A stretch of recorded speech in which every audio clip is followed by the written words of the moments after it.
Hey everyone, my name is Angela Hollowell, and I am the host of the Honey and Hustle podcast and the founder of rootfulmedia. I'm a huge fan of Zane Lowe. Zane Lowe is one of the interviewers for Apple Music's podcast, interviewing some of the greatest music artists of all time after they released their albums. He has been a radio host for BBC Radio, and he's kind of a 3-time transplant. He's gone from New Zealand to Britain to now here in the United States. His interview style is one of a kind. If there is ever a such thing as a prolific interviewer, I really do feel like Zane Lowe fits that and embodies that.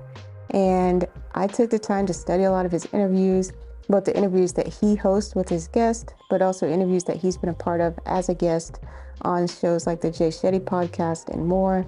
And today I want to share some of Zane Lowe's tips for being a better interviewer. Interviewing is definitely a skill, and it's something that applies to me as a documentary filmmaker and as a podcast host. I quickly realized that asking questions is an art. It takes time, research, and intentionality. So how do you get some of those deep, thoughtful, meaningful responses that Zane Lowe gets? That's what we all want, right? We all say, oh yeah, my films, they invoke a meaning, a feeling. They make you feel something. Cool. How? Why?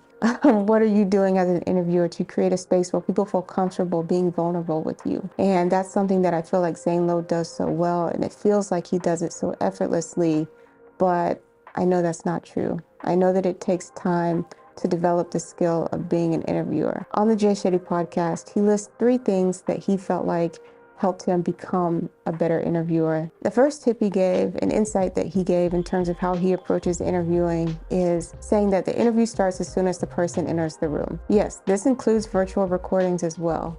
When someone enters a virtual space with you or any space with you, how you interact, how you engage sets the tone for how vulnerable and how open a person feels like they can be with you. And that's something that I've increasingly tried to implement for both my in-person and virtual podcast recordings for Honey and Hustle. Sometimes with documentary filmmaking, it is a little more run and gun. So maybe don't have a whole lot of time to have a lot of pre-interview conversation. But when you can, if you can, I think it makes all the difference. For Zane Lowe, when he did some of his biggest interviews at BBC Radio with Jay-Z and Kanye, people who notoriously give very few interview requests and allow that, he crushed it. And one of the things he said was that, it started as soon as they entered the room. They knew that they could be comfortable. They knew that I wasn't here as a reporter or here to get them in a gotcha moment. I was just here as a fan. That really set the tone for how comfortable with me they were speaking about their music work and projects they were working on. For me, in terms of setting the stage for an interview, making sure you have just simple things like water for a guest, making sure that they're comfortable in the chair that they have, in the space that they have to speak with you, not jumping straight into the interview, not making them feel like they have to be on every moment that they're with you. And sometimes that also means like having some of the best moments without a camera recording it. And that can suck. That can suck sometimes. But I think that's the reality of making people feel comfortable.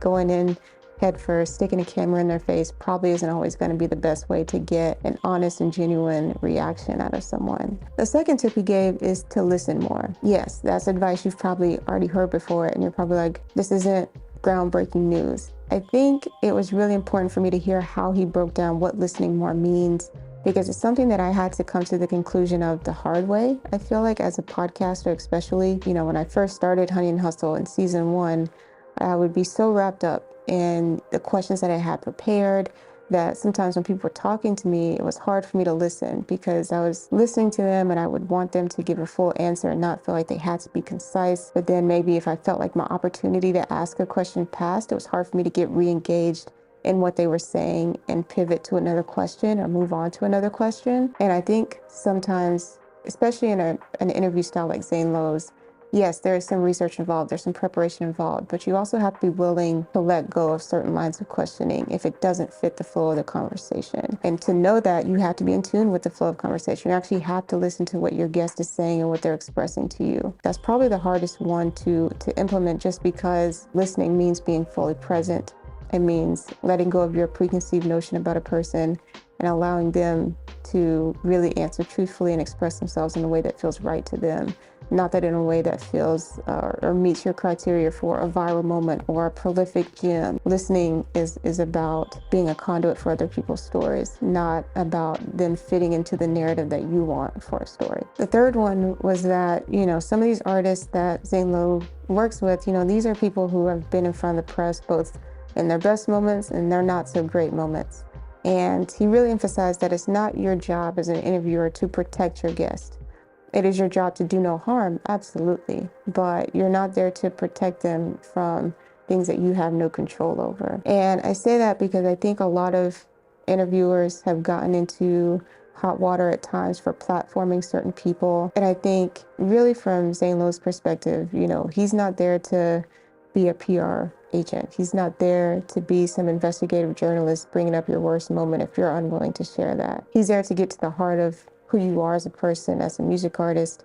And I think being very focused in that sense and allowing what comes from that conversation to come from that is a very different approach from being intentionally trying to push a narrative or protect someone from having people see them in a negative light. So the bonus tip he gave that I think he gave unintentionally, which is why I kind of say it's a bonus, is that Zane Lowe is a fan. And he has said that he feels like the best interviewers are truly just fans of the people that they interview and fans of the industry that they try to stay in.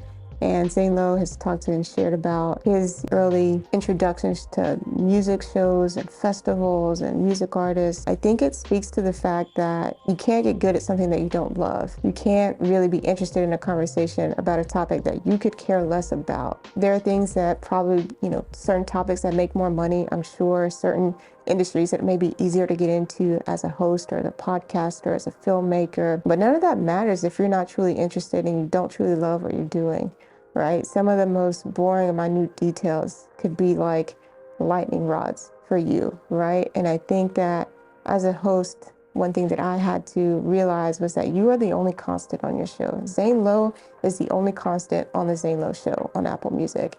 And people ultimately come back for his approach to interviewing people and his style of interviewing and his enthusiasm for his guests, truly. So I think that's just the biggest lesson of it all. Don't do what you feel like you should do. Do what you want to do, because the best things are going to come from that. So those are all the tips from me. I really hope you have something that you can take with you as an interviewer to help hone your skills.